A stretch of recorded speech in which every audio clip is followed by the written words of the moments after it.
Madam Elizabeth Mayo to ask you a few questions. Thank you, Chair. Mr. Abdallah, I'd like to refer to your case study. Yes. Which actually you took on 30th.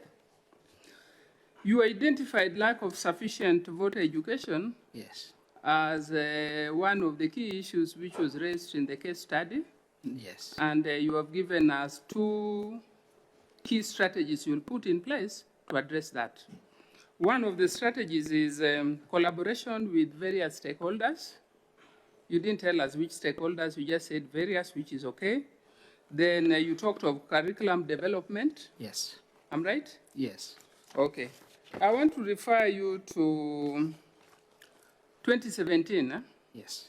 Yeah, in 2017, the IBC recruited 2,900 voter educators as well as 47 county and 290 constituency-based educators to implement its voter education program. Yes. So voter educators were expected to cover large geographical areas, but were not consistently provided with travel stipends. Yes. I hope you are getting me. Yes. Yeah? Yes. And to pay for their transportation costs. Yes.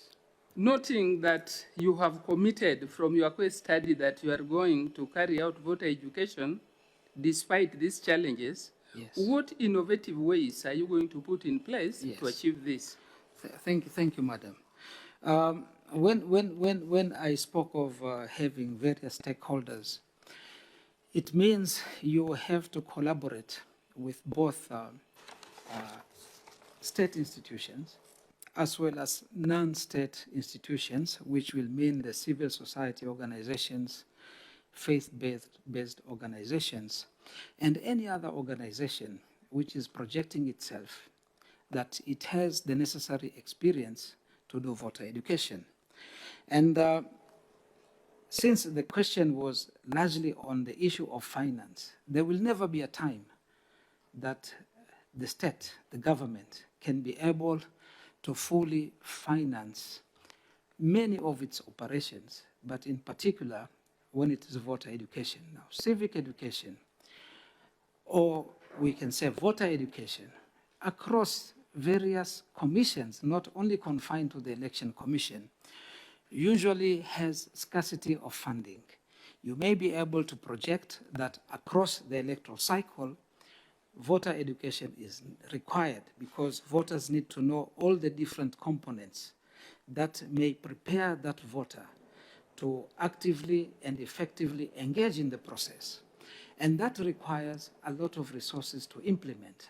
2 problems with it is that you would make your budget, you will submit it to the appropriate committee, and there is capping or slashing because there is a lot of other functions which government requires funding for.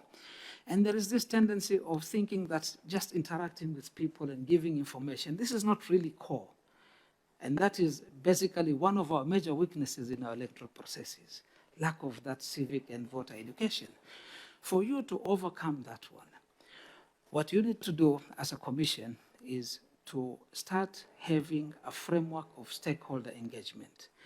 Try to generate synergies between the commission and all these good actors out there who, because of what they projected to do, largely matters of governance, they have funding from whatever sources that they have the funding. But then you have to control that process by having certain parameters in place.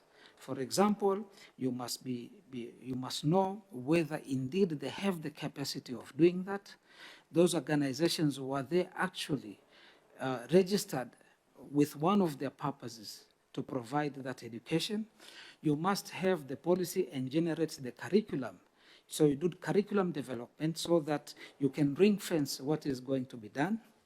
You need to do monitoring evaluation by making sure that they report back to you as to what have they been able to cover and what is the feedback. For example, you take specific care in vetting them. Are they fronts of candidates? Are they fronts of political parties? Or are they really independent? So you do the quality control, you ring fence it with curriculum, you have a code of conduct so that you bind them, and you have an effective monitoring and evaluation mechanisms within the commission, and when I say within the commission, including those that have been appointed by the commission to do the civic education, the point persons of the commission. So they'll be able to monitor and see if the messages are going correct. So you overcome the issues of scarcity of funding and personnel, because there will never be enough personnel even from the commission to undertake this job. The other thing is you do innovative measures. You use more, you can use more of the electronic media. You can use the new media, that is how to get your message out through mass SMSs. Now we have other things like social media, which can be done, but it has to be controlled within specific parameters so that the messages can go out effectively. You can embark on caravans where you can sensitize persons where there is no network coverage, because not everyone, it is very romantic to think that I will use my social media, but it means we are only thinking of urban centers where the vast part of the country and where they need to know more about voting and engaging would be those underprivileged sections of our republic, and they're quite vast. Okay, so a combination of such measures will enable you to overcome your frailties in terms of money to finance the voter education program. Thank you. In your view, Mr. Mushid, do you think the media also plays a role in what you actually plan to do? Yes, media plays a role, because media itself is one of the largest communication network. We have state media, our KBC. We have private media, but then you can have a robust engagement. And that was part of the stakeholders, sorry, I forgot about them, where you can engage with the Media Council and the owners of the media in order to explain the needs, requirements of the commission, the importance of getting the right messages out, the importance of appropriating sufficient time for all actors also to explain their policies. Media, yes, it does have a critical part to play in voter education, as it were, and even more than voter education, civic education. Okay. And the issue of voter education, even as we move forward, we need to change a slight paradigm shift. It is not just enough to do voter education, meaning to habituate citizens on our voting process. It is also important for them to understand in the first place, why are we voting? Why are we having conflict around voting time? What kind of engagements do we want to have for our republic? So that they are seized with governance structures, they are seized with the idea of how do you choose the right policies, how do you get away from the normal lines which were given by political parties and politicians, and to build a vibrant democracy. Okay. Thank you, Mr. Mushid. How, in your view, do you deal with the issue of misreporting? And how do you ensure that you keep peace when there is tension during the election process? Yeah.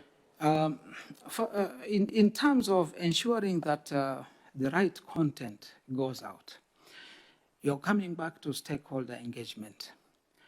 And if we're talking about the media, we engage with media. We engage with those who are in charge of editorial content.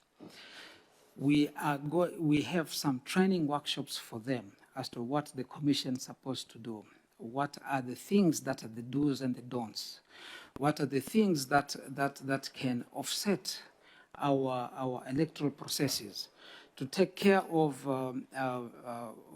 issues like hate speech, and how the media has to be alive, not to give undue coverage for persons who are going to do hate speech, whether it is through their print media, but more often through the internet media, where news is almost immediate. But again, in terms of dealing with media, we need to have a multi-agency approach. We do have the National Cohesion and Integration Commission. which is charged with the matters of controlling issues that are hate speech, issues that are of disinformation, and that disinformation could even be carrying rumors about who would have won, who should have won, yeah, because at that time when we are having on the election day, there is a lot of tension and a lot of stress. And even that was marked to be one of the reasons why we started having heightened tension. But the elephant in the house definitely is hate speech. Hate speech. Yes. So in your view, one of the challenges identified by IBC to be causing problems is voter bribery. Yes. So in your view, how would you deal with voter bribery, and what do you think is the main cause? You see, let me start with the main cause of voter bribery. The main cause of voter bribery is the way in which our principal vehicles to deliver democracy, being the political parties, if they are not based on democratic principles, if political parties don't carry out regular elections within themselves, they don't have enough and effective and good governance structures. Political parties, if we are going to do ethnic mobilization around political parties, if we have our politics of ethnicity, what is going to happen is, and if we don't have enough civic education, civic engagement, and voter education, we have a vulnerable populace where already we have a problem in terms of unemployment and poverty.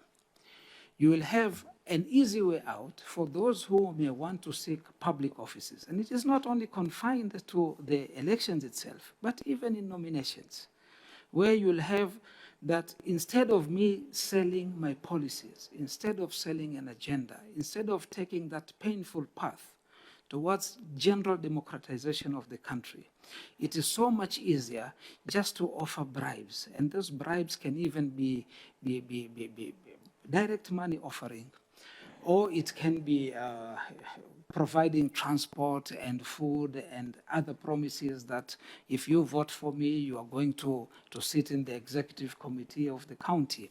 So it's an easy way for all of us who don't want to invest in policies, in governance structures, and in ensuring that we walk the hard road towards overall democratization of our processes. It's an easy way out. Bribe, you will get what you want, and you will go into office. Once you enter office, you know what you will do. Okay. You will not be working for the electorate. You'll be working for vested interests. Thank you, Mr. Mushid. Thank you, Chair.